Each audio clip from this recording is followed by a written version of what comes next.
In today's episode, we've got John Coyle joining us. He's a real pro when it comes to sales attribution and e-commerce growth, especially through his work at Triple Whale. John has access to data from over 10% of all Shopify revenue, which is pretty wild when you think about it. He's got a lot of insight into what actually works for e-commerce businesses. So if you're serious about growing your store, you're going to want to stick around for this one. That's right, Lewis. One of my favourite episodes to record so far with John. He was a great guest and he could dive deep for us into the world of sales attribution, and he was revealing the strategies that successful e-commerce brands are using right now to optimise their marketing channels and boost conversions. So if you've ever wondered where your sales are really coming from, or how to make better data-driven decisions in your business, then this is a perfect episode. Yeah, exactly. And by the end of today's episode, you'll know how to apply John's tactics to really drive growth in your own business. So let's dive in.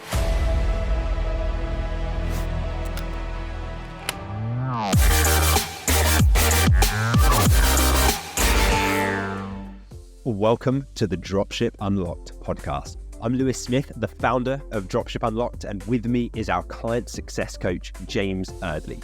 Now, when we're not recording the podcast episodes, we're running our own e-commerce businesses and helping aspiring entrepreneurs launch their own high-ticket dropshipping businesses. Keen to build your own 6 or even 7-figure business?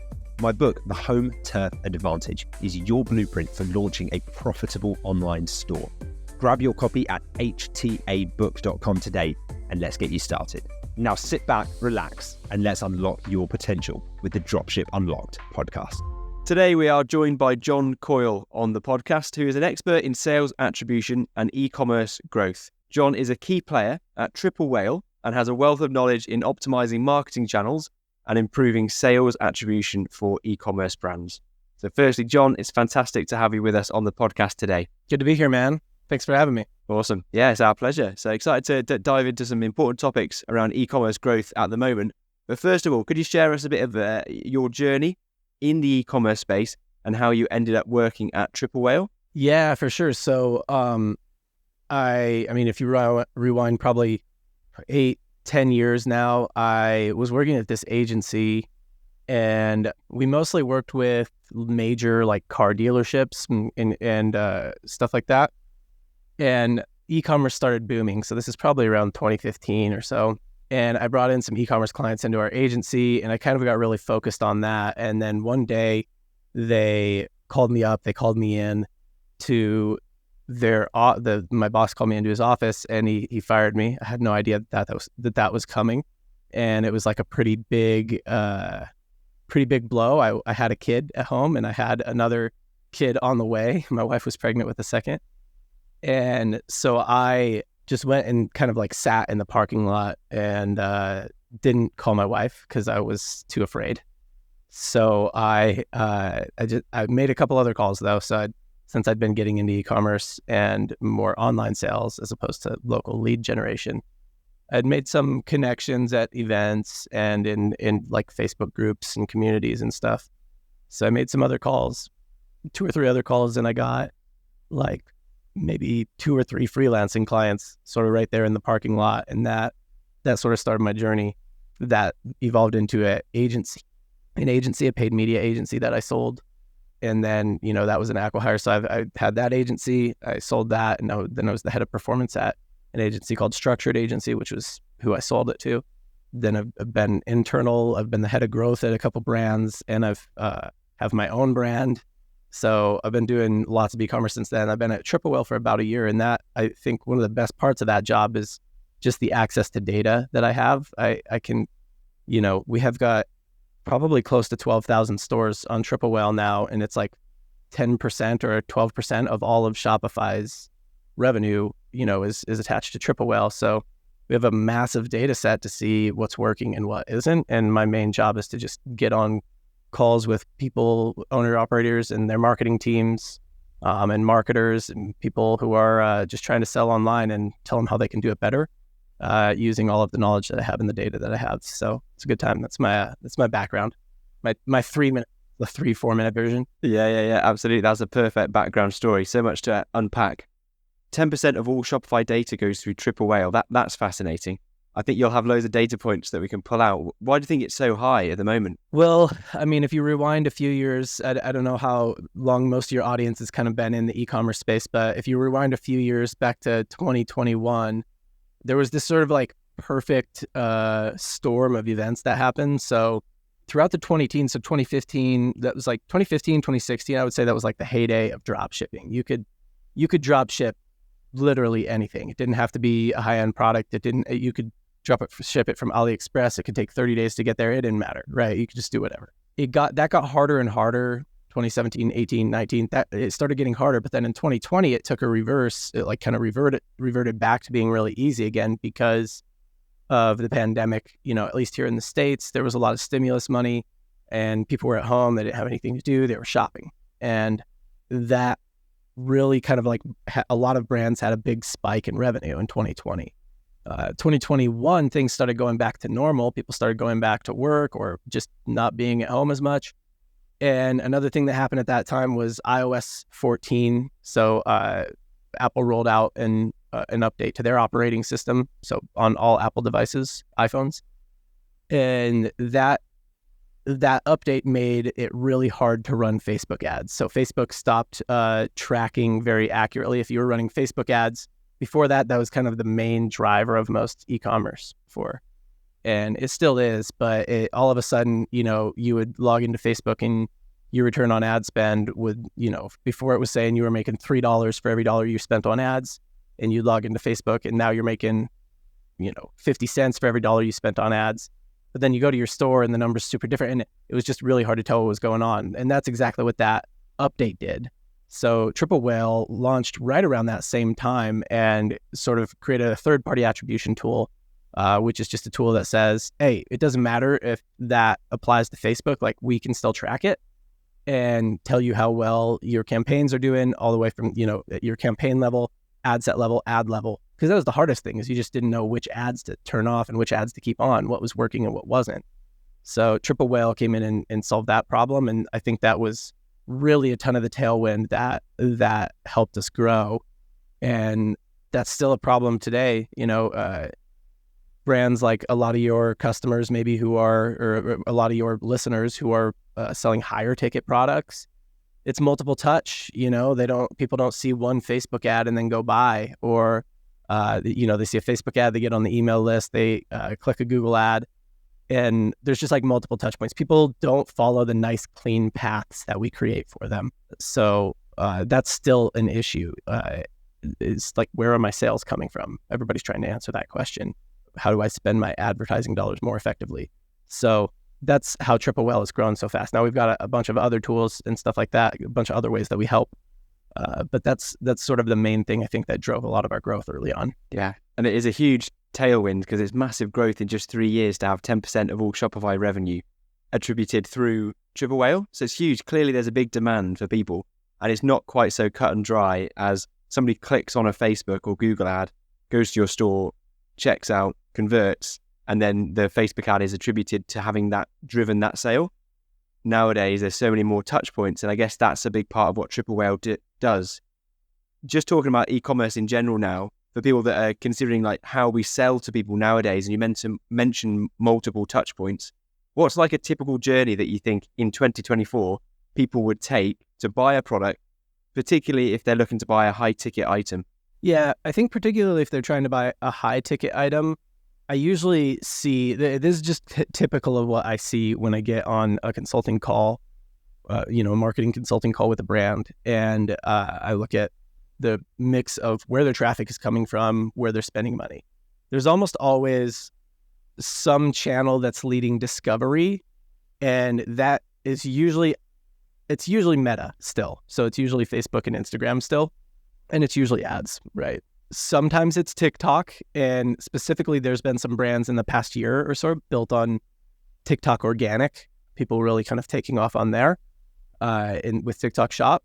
Sometimes it's also like podcasts or podcast sponsorships or creator integrations.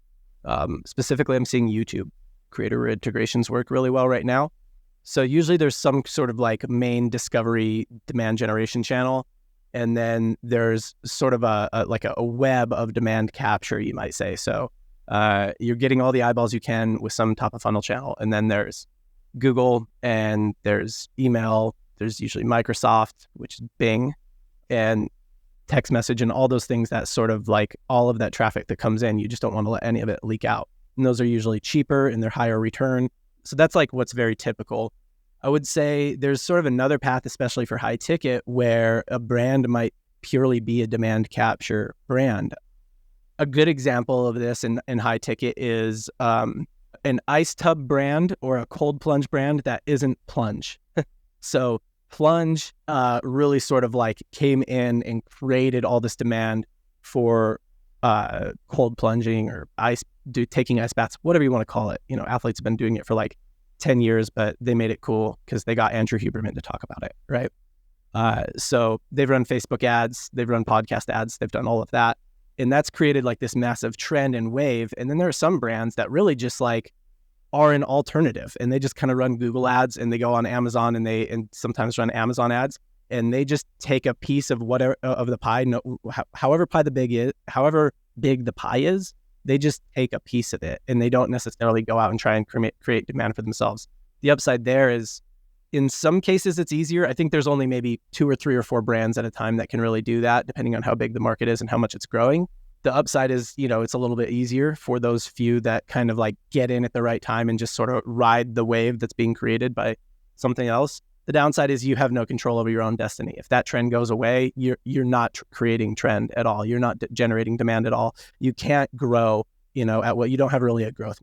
So I would say that that's like a lot of what I see now is there's brands that purely live at the bottom of funnel and just capture demand of like people who are already interested in grills or ice tubs or, you know, smokers or something like that. And then there's brands that have some form of like top of funnel, we're going out and getting eyeballs, and then they have a whole web. There's upsides and downsides to both. And I know your question was, what's a typical customer journey? The answer is, for high ticket, I wouldn't say that there's anything typical about it, right? Like, it's, for example, you might see somebody click on your Google ads like 30 times in the same day. You might see somebody click on your Facebook ads 3 times, go back, click again, go back, click again, and then go back and like click another retargeting ad later, click your email, wait 2 weeks, then click 3 Google ads. Like, it's just it's all over the place, especially with high ticket, I would say. Customer behavior, when you break it down to a person by person, which you can do in Triple Whale, you can just pull up a customer and look at their journey. When you break it down to person by person, it gets a little wonky.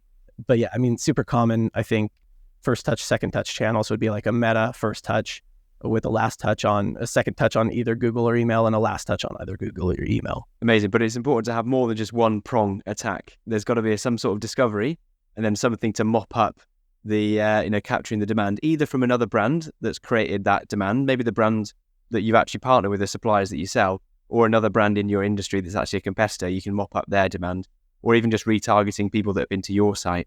So it's a mix of both. For sure. And there's even like a pathway. I know that people become like authorized resellers on Amazon. You know what I mean? So I have a friend who has like a pretty large Amazon business by just being one of the 5 or 10 authorized resellers for different brands, right? So for like Darn Tough Socks, he's one of the 10 authorized resellers on Amazon, or, you know, it could be Hoka shoes or whatever. Those are lower ticket things, but Camp Chef, you're one of the 5 authorized resellers on Amazon.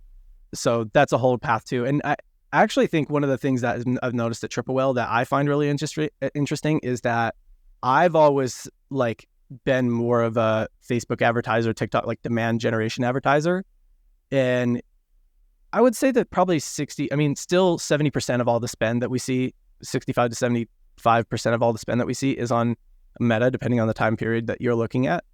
But I can see brands that are the same kind of brand, appeal to the same demographic, they're competitors of each other, but they just have completely different ecosystems when it comes to how they spend their money. One might be like really heavy Google, really heavy Amazon, one might be really heavy Meta. And what I kind of think is that it's like, they're like animals, right? So animals live in different ecosystems. You got lions that live in Africa and they're an apex predator there. And then you have Bengal tigers that live in India and they're an apex predator there.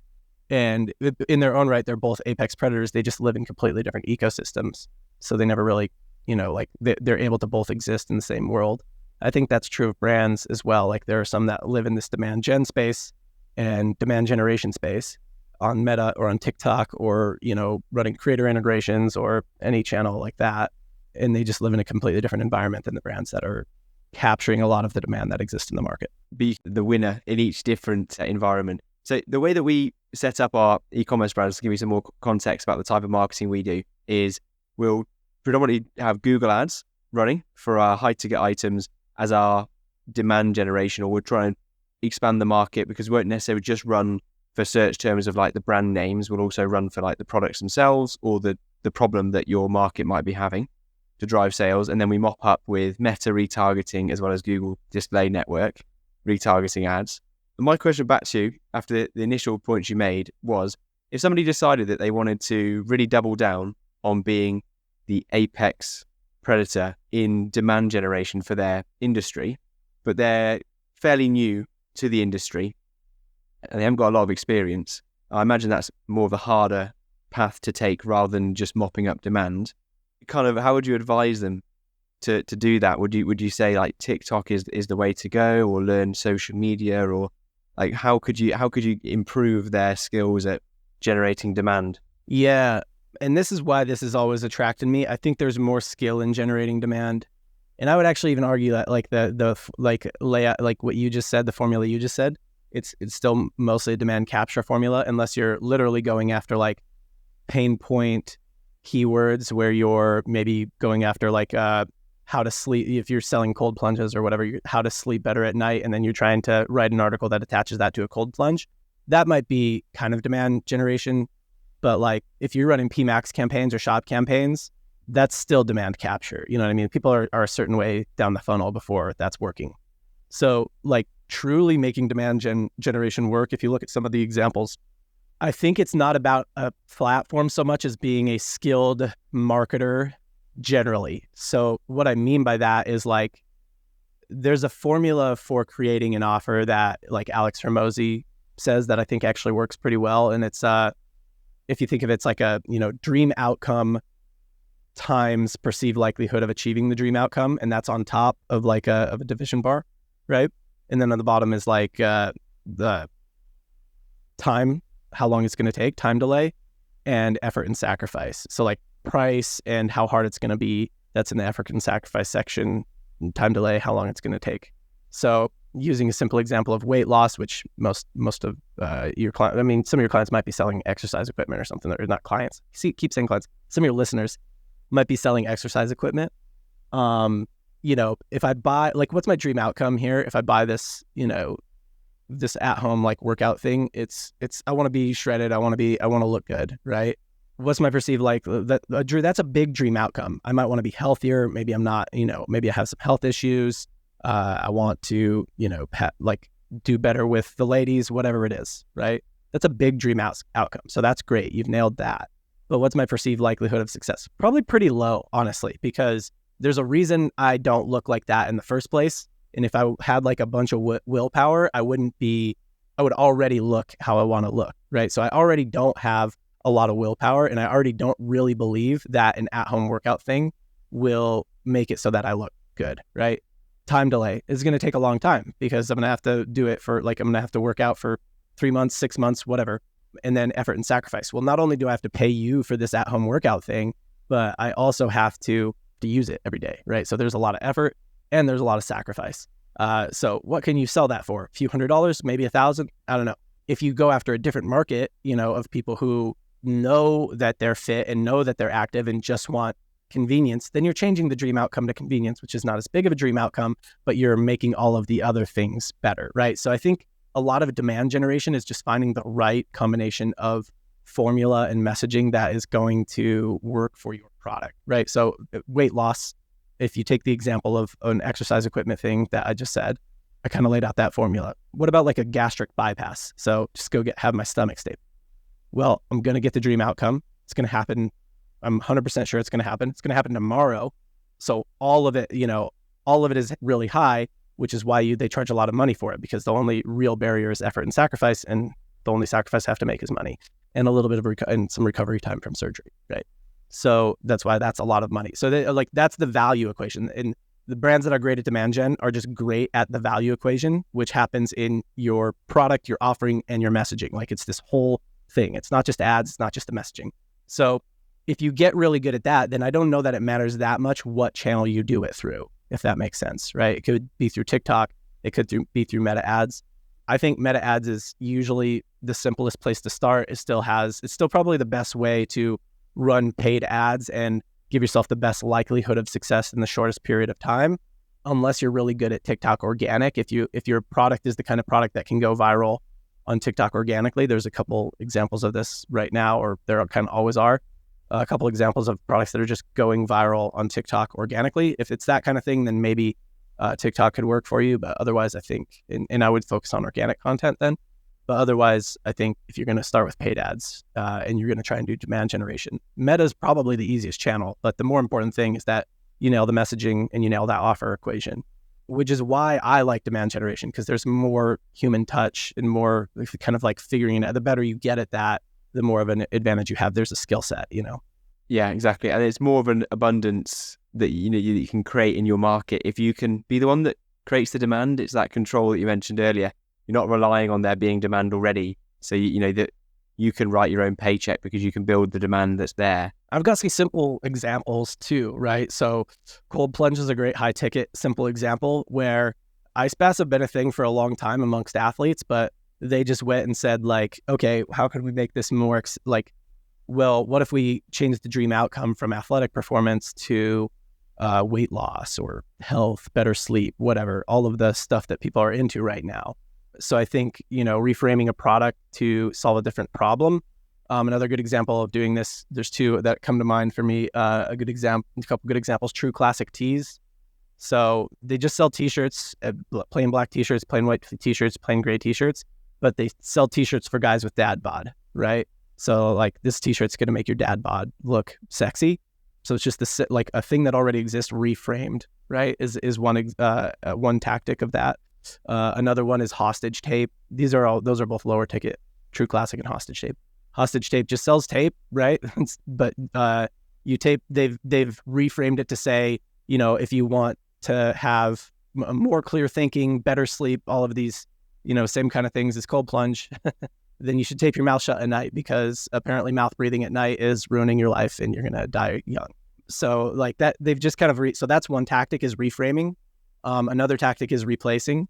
I'm calling out some brands that I see doing really well right now in 2024, right? Because it used to be, I think you could add something supplemental, right? Where it's like, here's another supplement or another thing you can take to achieve your dream outcome. But now I think if you can frame it up as, here's a thing that you're already doing that you could replace with this other thing, and it's not going to change too much and it's not going to cost any extra, but that other thing is going to move you more toward your dream outcome. So any alcohol replacement is this right now. Lion's Mane is a big kind of ADHD replacement thing or like an Adderall replacement, where people say, oh, like right now you're taking Adderall and you want this dream outcome of being focused and being successful and stuff like that. Take this other all natural thing instead, and you're already paying for this thing. So like, we're not taking any extra wallet share. There's a brand called Breeze, BREZ, that is positioning pretty often as an alcohol replacement, right? You're already spending money on alcohol, spend money on this cannabis and Lion's Mane drink instead, because that's going to move you toward your dream outcome a little bit better. And you're still going to get that sort of like buzz effect that you get from alcohol. Bread, there's a brand called Royo Bread, ROYO bread, that they sell bagels that are like 2 grams net carbs and 70 calories. They're pretty good. They taste pretty good. So like, here's a thing you already buy, it's horrible for you. Here's another thing you can buy that still tastes pretty good, but is going to like move you toward your dream outcome a lot better. So you don't always have to make the dream outcome huge and make them buy this extra thing. Sometimes you can say, well, what are they doing right now that is like not moving them, like that's kind of like holding them back from their dream outcome? Are they wearing some nasty baggy t-shirt? That's more of a reframe of a product, but like, are they drinking regularly? Well, they know that that's not good for them. Are they drinking a bunch of caffeine? They know that that's not good for them. What's something they know they're doing right now that's like a holdback on their dream outcome? How can I just position my thing as a replacement to that? So it's not going to cost them extra money and it's going to move them toward the dream outcome a little bit better. So those are a few tactics I see working right now. I think that wallets are a little bit tighter at the moment. So I think the reframe of a product or the replacement angle works pretty well. from a messaging standpoint. It's perfect. I think that perspective or that frame of having the value equation is brilliant for people that are unsure how they can make their product more valuable, even if another store is selling the exact same product. And we don't have the luxury of tinkering with the actual product itself because the suppliers are in charge of the product. And so what we are in charge of is the way that we message, or the messaging that we create around our products is up to us. But to get that message across for people that want to start generating more demand for their products, it's difficult. Well, I suppose you could do it with Google, but with Google Ads, you don't have as much say over, like, you can't put a video on there necessarily unless you're using YouTube ads. So potentially Meta makes it easier for you to get that offer across, or TikTok, or is that, am I on the right lines? I think, yeah, that's where I really think, YouTube, Meta, TikTok, like that's where I really start to define demand generation. I guess display, if you go into some kind of like advertorial, most people don't do that in e-commerce. But yeah, that's where I really start to define demand generation. Is I don't know that it can be done with like a Google PMax or search for the most part. I guess PMax, it's all placements, but let's say Google Shopping or search. I don't know that. I don't really think demand generation can be done there. I think that's demand capture pretty squarely. So yeah, I think it's usually in video ad. Like the best performing banger ads that create demand gen are video ads, but oftentimes you'll see better sort of like a lower ceiling, higher floor from image ads, especially on Meta. Not always, but a lot of the time. And that, I think, is because Meta is actually a viable demand capture platform as well. So, if you just are like showing the product, there are some portion of people who are just in market for the product. So the greatest demand gen ads, I believe, are usually video ads that start at a pain point. So if you think of people as like unaware, problem aware, solution aware, product aware, and you're product aware, meaning I'm completely unaware that I even have a problem at the top. That would be like saying, hey, like, are you a person who takes Adderall every day? Or have you had ADD your whole life? Right? Like, you don't even know you have a problem. Now I'm going to educate you on how bad Adderall is. You didn't even know you had a problem. Or a problem where like, hey, you take Adderall all the time and it changes your personality, right? Like, you're already aware of the problem. You really have to be starting messaging with that sort of angle in order to be doing true demand capture, I think. And then you're moving them into solution aware. Here's a solution, here's a product, here's my product and why ours is good. And usually you want to try and frame up some sort of unique mechanism of your product if you can. Amazing. Yeah, perfect. So it is going about after a colder audience, but then there's more legwork for us as the business owner to educate. But if we can pull through people from cold audience all the way through to purchasing, then yeah, you can have such a wide net approach, massive market available. And then to tie this all back to sales attribution, the work you're doing with Triple Whale at the moment, and you mentioned that it's difficult to look at individual customers because they're so random, seemingly, how they end up purchasing. So Triple Whale, I guess a big reason why you'd have Triple Whale is because it starts to connect the dots when you've got a large enough sample size. Is that kind of the way that Triple Whale works? Yeah, if we're to use an example here, I know that we've kind of been using a couple high ticket examples, but let's say grills, barbecue, or a smoker or something like that, right? If I were to try and think of just off the rip, like a more of a demand generation type of angle, I might say, well, how much do you spend on DoorDash per month? You know what I mean? Or how much do you spend eating out per month? Let me tell you why you do that. It's X, Y, like, here's this thing about human psychology that makes it so you have this, whatever. Tell some story about like why they do that, why that's not their fault. And here's this solution of like, if every Saturday you spend 2 hours or Sunday, you spend 2 hours using this, you'll have all your meals for the week. They'll be delicious. You'll be looking forward to eating them and you'll be eating healthier, right? And you'll be saving money, right? And so now I've framed up my grill as a solution to a problem. And I've also framed it as alternate, like this cost, you're going to actually save money even though you buy this grill, right?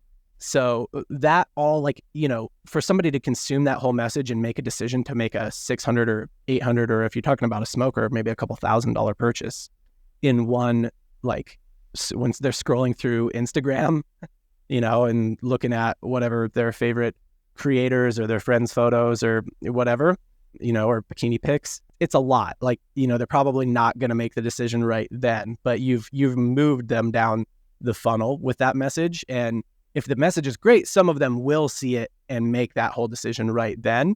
And you'll get some sort of first click return out of that ad. But where the real magic will happen will be that they're moved down a little bit. So maybe they go start researching on Google and then you're there, right? Or they get retargeted with other ads by you on Meta and you're there, or they're on TikTok and you're there, and or they come and they opt into your email list for the promo code for the 20% discount or 10% discount that you have in your pop-up, but they don't buy today. Now they're on your email list and you can nurture them. So that's where a lot of the magic's going to happen on a $600 or $1,000 or pound product is, a lot of people aren't going to watch that video and be like, you know what, you're right, and buy it right today. Now, the better you can make the offer, the more of a no-brainer you can make the offer, the more of them will buy today. And that's what you're after. So what you're after, your life will be much simpler if you can get first click returns. The more first click returns you can get, the simpler your life will be. That's just, again, like I said, people don't follow these nice clean paths we create for them. They might be in the bathroom, they might be in line at Starbucks, their name gets called and they get distracted, right? And so everybody's said this, you got to retarget, you got to be everywhere, you got to follow up. Right. But the hard part is measuring the incremental value of like, what did that first ad do versus what are these other ones doing? And that's, I think, what Triple Whale really helps clarify. Yeah, because otherwise we don't know where the return's coming from. So you don't know which ads to optimize if you haven't got some sort of system that's telling you what's actually driving the sale. Right. And you have that ad that had that message, and then you might have another ad that has more of a message of like, hey, do you want to have more like quality family time or something like that, right? So you try in some different messages and you need to get the feedback of like, what is getting better first click returns on like that first, people watch it and buy today.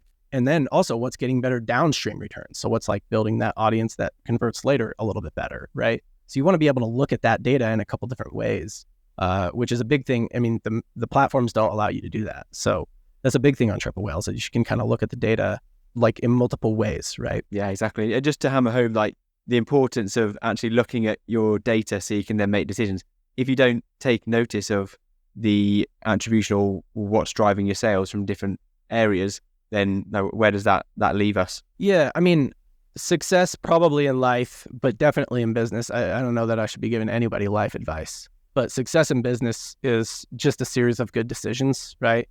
You have, if you're a founder, if you own a brand, or if you're a dropshipper, whatever you are, you just show up every day and you make a bunch of decisions every single day, right? And the cumulative sort of outcome of those decisions is what your level of success is. So if you make a bunch of like medium win decisions, then you get kind of a medium outcome. If you make some great ones, some bad ones, you get a medium outcome. The more, like good decisions you make, whether that is cutting this ad and scaling this ad, or changing the price from $800 to $849 or whatever it is, the more like good decisions you make, the more success you end up having. And in order to make good decisions, you need information, right? And so that's kind of what it is. If you don't do that, if you don't gather the information, you just don't have that. You're making those decisions with your gut. And I'm actually not told it for somebody who works at a data company. I'm not really against. I think people have pretty good gut instincts a lot of the time, but it's good to be able to also look at some data and some information and some more objective. You've got some subjective sort of gut feelings, and then you've got some objective data, and that all just leads to better decisions. So if you make 8 to 10 decisions a day, and then you can, and right now the average is like you're scoring a 6 or 7 out of 10 on all of those decisions, so you're getting a 6 or 7 out of 10 outcome. If you start averaging 7 or 8 or 8.5 on those decisions, or you start getting a 7 to 8.5 outcome, that's quite a bit better, right? That goes from a business that's maybe barely struggling to get by to a business that's spitting up some pretty good profit for you. Exactly. No, I like that. It's a good way of looking at it. How quality your decisions are can be purely based on the data that you're making those decisions off of. And if it's off poor quality data, it's going to be poor quality decisions, and then poor quality results off the back of it. But just to dive in something that you mentioned, because you obviously get access to loads of data, and I guess I want to pull out some of the tips or shortcuts or tips and tricks that you're seeing work really well for big brands, for e-commerce specifically, and high ticket, I guess, product. If anything comes to mind, like high ticket brands that you can see, and the way that they're able to either generate demand for their products or close people. So either whether that's just the capturing the demand initially, or it's actually mopping it up in the end. Is there anything that comes to mind that you're seeing high ticket brands doing that's really helping their performance? Yeah, I've covered some of it already. So like, for example, I think a meaningful tactic that maybe not a lot of people think about, maybe some of your listeners do, but a lot of people I think don't think about is like, you don't have to generate the demand. If you catch the trend at the right time, so whatever the next sort of 3 to 4 maybe ice tub brands were after plunge, they could just exist on Amazon and on Google and do pretty well. There's an essential oils brand that I consult with, and essential oils is primarily grown. The demand generation for essential oils is primarily in multi-level marketing, so it's direct sales. They don't do that. They just like price a little bit cheaper, and they're huge on Amazon because then all this demand is created for like lavender oil and tea tree oil and jojoba and castor oil and all this stuff. So then people go search it on Amazon and on Google, and there they are, right? So all those direct sales reps or whatever you call them, MLM people, the basically Utah moms are out there just peddling it to their friends on Instagram. And then once their friends actually start to like it and don't want to buy it for $50 a bottle anymore, they go find it for $25 a bottle from this brand. So they don't control their own destiny. Of course, if that market shrinks or grows, they're subject to that. But I think that's like a very valid tactic that I have not thought of as much. But you have to be aware that that's what you're doing, and that like you're not going to project growth. You're saying we're just taking what the market gives us, right? So that's one thing. I think the other thing I covered is replacement brands. I think are doing really well at the moment, or reframing a product to be for a different thing, right? These are t-shirts, but they're t-shirts for dad bod. This is, tape, but it's tape for your mouth at night, right? So reframing a product, I think that's probably harder to do than doing a replacement brand. So replacement brands, I see that as a trend that's working really well right now. Another thing I think as a channel that's working really well right now for especially high ticket is podcast advertising. And I'll be more specific. So podcasts that have a significant presence on YouTube, or YouTube creators that specifically create content that is content you could have a parasocial relationship with them. And so they talk, you hear their voice and you see their face and some of their opinions and some things about them, and people feel like they're friends with the creator. So, specifically on the channel of YouTube, I think Instagram's gotten a little overpriced in the influencer space. TikTok's got, there is a trend around TikTok too, I'll circle back to, but TikTok's kind of its own thing, but specifically YouTube creators that create long form content, whether it's podcast or some other form of content where they talk and like people listen and people see their face.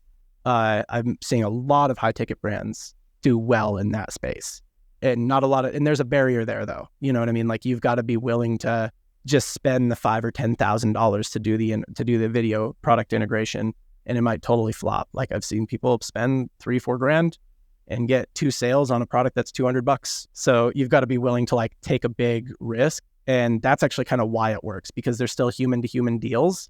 So there's like you can find market inefficiencies with human to human deals, and that you've got to be willing to like take that risk. Where on Google you can start at $50 a day. You know what I mean? So those are a couple trends I'm seeing. TikTok is also a trend. I would say the most exciting trend on TikTok is people who are getting TikTok creators to talk about their products and as part of the TikTok sort of affiliate program and link to their TikTok shop. TikTok is moving, like pushing a lot of volume of views and organically into those videos, or there are some creators or there's some brands that are going live. They're creating their own content that goes viral and sells a lot of product in their TikTok shop, or they're going live a lot and selling a lot of product in their TikTok shop. There's one brand, this is not high ticket, but there's a brand called DAPP Sports, DAPPZ. If you look them up on TikTok, they're just live all day, every day, selling sports cards, So I think there's, that's also sort of a lane or a trend that I see in this year, 2024. But yeah, a lot of it comes down to like the first 2 things I said, where can you frame it up as a replacement brand or something like that? That's what it comes down to, because then you can message it anywhere, Yeah, it's brilliant. But I love it. I think the replacement idea is one that stands out to me. And also collecting demand. You don't have to be the one that creates the demand, because there's a lot of skill in that. And if you haven't got experience, if you can just see trends, if you're very good at spotting a trend and being the second or third mover in that industry, then you can benefit from all of the demand that that first person brings. Yeah, in terms of quick one on the replacement one, because I think people will be interested in trying that. How would you identify a product that you know would be likely for replacement? So if you know that an ice sponge, how would you like go into a niche knowing that there is an opportunity for you to replace kind of the benefit that you associate with that product? Yeah. So I think that with replacement, what you're looking for is what is the current thing they spend money on that takes them away from big dream outcome. For dropshippers especially, you have actually a little bit of an advantage on this if you're a dropshipper, because if you just go to work at a brand, or if you start like, you're sort of just tied into whatever that is. But the biggest problem, if I back up a little bit, the biggest problem that most e-commerce brands have is that the dream, if you go back to that formula I said earlier of like, dream outcome times perceived likelihood of success, over time delay and effort and sacrifice. The biggest problem a lot of e-commerce brands have is that there's just not a very big dream outcome, right? So this brand, the hat that I'm wearing right now, it's called Ondar. Great brand. I led their marketing team for a while. Awesome apparel, hats. They do bags, they do wallets, that kind of thing. Like, what's the biggest dream outcome that you can possibly make around a hat? Like, are you going to be more successful because of this hat? Are you going to make more money because of this hat? Are you going to, have sleep with more people because of this hat? Are you going to lose weight, be healthier, be happier? Or like, you can't really tie that big of a dream outcome to a hat. And if you do, and you're saying, well, the hat gives you confidence and confidence does that, like, it's too contrived. It feels cringy, right? Or what do the kids say these days? It's chuggy or whatever. Yeah, or they say it's cap. I think they say it's capped. Yeah, it's capping. You're capping about the cap, right? So I think that's like that's the biggest problem with a lot of e-commerce, is that it's just like any clothing brand. Like, how tied is it to a dream outcome? Really, it's not that tied. And if you try and tie it to a dream outcome, you're like selling a vibe. You're selling sort of something aspirational, but it's like an unspoken aspirational thing. So there is something there where it's like, oh, I want to look like this person. I want to be like this person. But you're supposed to say it. They're not. People aren't supposed to want to keep up with the Joneses. So you can't just like overtly state that. You know what I mean? You have to like say it subtly. And so that's the biggest problem I think with a lot of e-commerce, is that you just can't tie it to a very big dream outcome. So the very first part of that equation, you're already hurting on. The other thing is, like, most e-commerce, like time delay, like there's an expectation that there's very little time delay at this point in e-commerce. Perceived likelihood of success, right? Like, again, if you can't try to tie it to a dream outcome, how you can't really even move that lever. So then all people do is they're just like, I guess let's play with the price or play with the offer, 50% off or whatever, right? Because it's the effort and sacrifice element is the only thing that they can play with. So if I'm looking at like a tactic, a simple way that I would be thinking about a replacement brand, I would be saying, what is a big dream outcome that people have, right? Like in health, wealth, and relationships is a good place to start, right? People have usually big dream usually almost everybody, if I were to ask you, James, like, are you super happy, like completely happy, and you have no goals right now around either health or wealth or relationships? No chance. There's always goals, always room for improvement. Nah, like you've got some sort of pain point around at least one of those things, maybe all three, right? 100%. Yes, absolutely. Yeah, and relationships could be, marriages, that could be helping people, whatever, right? So health, wealth, and relationships, usually people have like big pain points that are really on their mind a lot around those things. You can start with what pain points do you have as a person, and what things do you spend money on as a person, right? So what are the pain points people have as a person, and what are the things that they currently spend money on that are like the things they know hold them back from that stuff?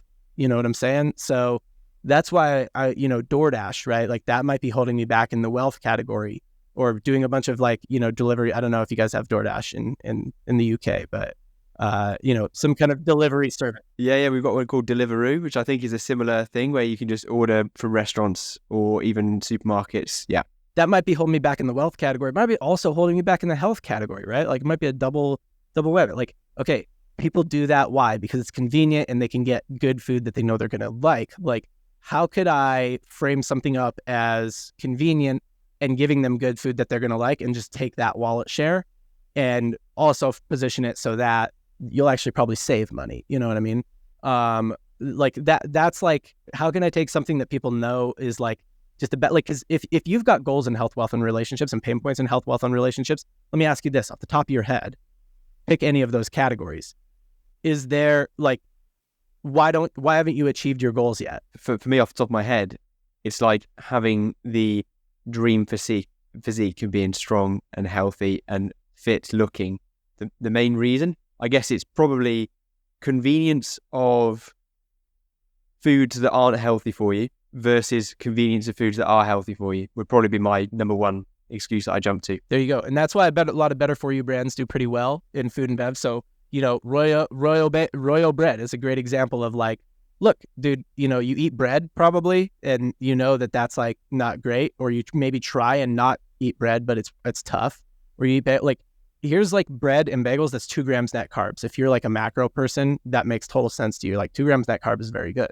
It's only 70 calories, right? So yeah, like it's just what are those like things that they know are holding them back already? I mean, there is one part of that. So dream physique, let's say that's your goal. There is a possibility that there's literally nothing holding you back. You don't have any bad habits, and it's just time. You're just like, I just need more time and I will get it. If I keep doing what I'm doing now for more time, I'll get it. That's pretty rare if we're being honest. Like most humans have some bad things that they know, some bad habits or some things that they know are like, man, I shouldn't do that, that are holding them back from that, dream outcome. So that's how I would think about it, is like, what are some big dream outcomes and what are some like really common things that hold people back from those? And how could I replace that with something that is like, just take the wallet share from that. And what does that thing provide them? It's convenience and deliciousness of food, right? That's what that provides. How can I provide delicious, convenient food and, make it better for them so that health dream outcome, I'm just going to take the wallet share I'm going to take the money they're already spending over here, move it over here to me and move them. I don't even need to move them closer to their dream outcome. I just need to stop moving them further away. If I can also move them closer, that's great. But, at least stop moving them further away from their dream outcome, Perfect. Yeah, absolutely. So when we're looking at, because we look at different niches that we would go into, that products that we would sell, if we have the choice of different products that we want to go into, start selling, if we can find a product that we know is easily tieable to health, wealth, or relationships and a big dream outcome that people are looking for, then we're on to a winner. Gives us a lot of ammunition for the messaging that we can do. Yeah, absolutely.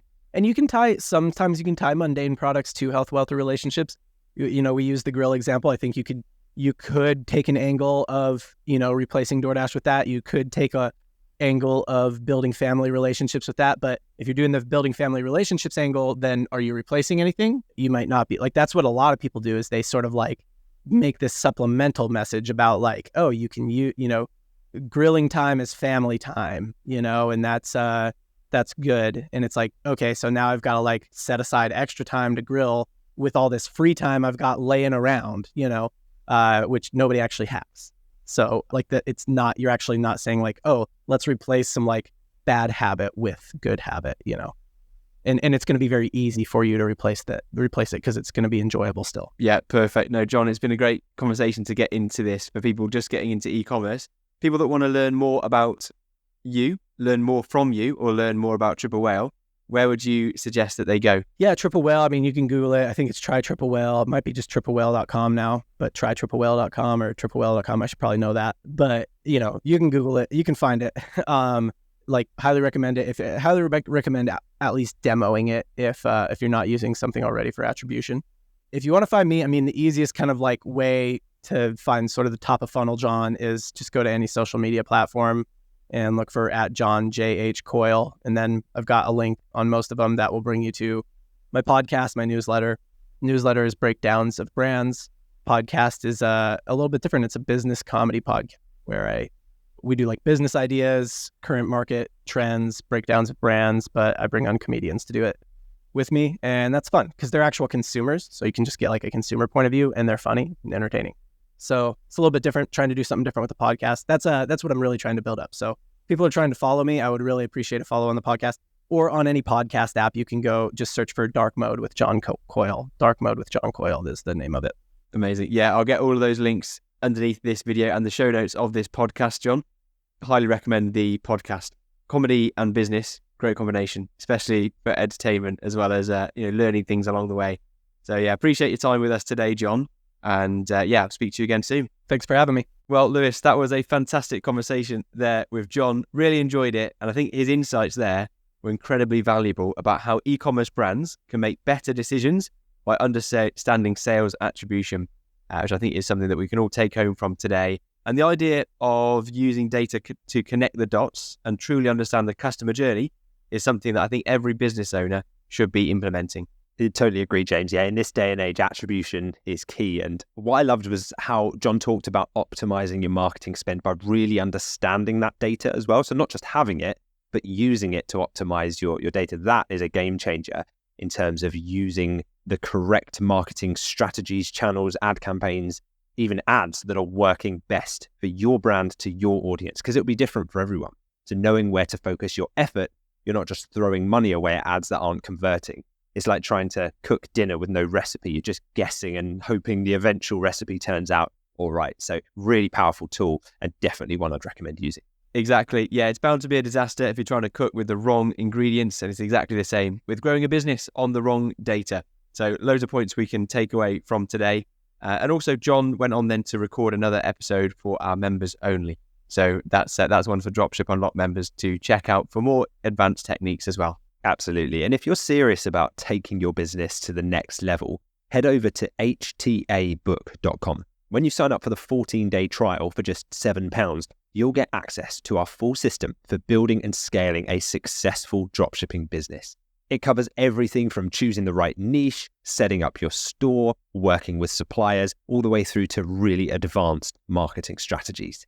Plus, if you want to leverage the power of data like John discussed today, tools like Triple Whale are a game changer for tracking, optimizing, and scaling your e-commerce store. You can actually try Triple Whale by heading to dropshipunlocked.com/Triple Whale. So if you're ready to stop guessing and start making data-driven decisions that actually grow your business, this is the best place to start. Enjoying the podcast? We'd love to hear from you. Leave a comment or a review, and we might just feature it on an upcoming episode. Also, for detailed show notes and resources, head to dropshipunlocked.com/podcast. If you found value from any episode of this podcast, please take just 10 seconds to leave us a quick 5-star review on your podcast app of choice. It helps us more than you could imagine. And who knows, you might just hear your comments on the show. Thanks for being part of our community. Your support helps us keep delivering a new episode every week. Now we're going to answer a question that we've had in from a listener of the podcast. So remember, if you have a question and you'd like it to be answered on the podcast, then all you need to do is leave a comment beneath the YouTube video version of this episode. So we'll answer the question in the comments, but also on a potential upcoming podcast episode. So Roshan has done exactly that. And Roshan has asked, how does VAT impact profitability for those not yet VAT registered? If suppliers charge VAT or VAT and we can't add it to the customer prices, do we just absorb the cost until we reach the 90k threshold? Great question, Roshan. So here's how it works. Before you hit that £90,000 revenue threshold, you're not required to pay VAT to HMRC, but you'll still charge your customers the suggested price from your suppliers, which can be a nice margin boost in those early stages because that's what all of the other retailers are selling their products at. Now, when you do become VAT registered, yes, your margins will shrink down a little bit, but not as much as you might think. And here's why. When you are VAT registered, you're not only paying VAT to HMRC on the revenue that you generate, but you can also claim back VAT on what you spend. So things like the cost of goods that you're spending with the suppliers. So overall, the reduction in margins is about 5 to 15% depending on how you adjust your prices. For a really deep dive on VAT and dropshipping taxes, I'd recommend checking out episode 92 of the Dropship Unlocked podcast. We brought in a specialist e-commerce accountant to break down all things you need to know. So line that one up for afterwards, episode 92. Perfect. Now let's highlight a recent review that we've had in from a podcast listener as well. So a big thank you to Luke Brown for the YouTube comment. And Luke said, great episode. Thank you for sharing your journey, Lewis. I can completely resonate with your realization of the world through travel. I too found the same feelings after working in Europe during my 20s. It's exciting to be a part of a community and masterclass that educates us towards a life of passionate work and more travel around the world. Thank you so much for the comment, Luke. It's great to have you as part of the masterclass and to hear about your experiences as well. I'm really excited to see where the journey takes you, and great to hear that you can resonate with my love for traveling and seeing the world too. Before we wrap up, I've got a quick favor to ask you. who do you know that could benefit from hearing this episode? Open up your phone, hit share on this episode, and send them a link. Just a quick, hey, I thought you might like this on WhatsApp or Messenger. Could be a nudge that someone needs to start their own journey into e-commerce. Thanks for joining us on this episode of the Dropship Unlocked podcast. We hope you're walking away with insights and inspiration. To kickstart your e-commerce journey, grab a copy of my book, The Home Turf Advantage, at htabook.com. It's a distilled guide based on real experience to help you build your e-commerce venture. Don't forget to hit the subscribe button for more strategies and success stories. And if you like what you heard, a 5-star review would mean the world to us, and you might just get a shout out on an upcoming episode.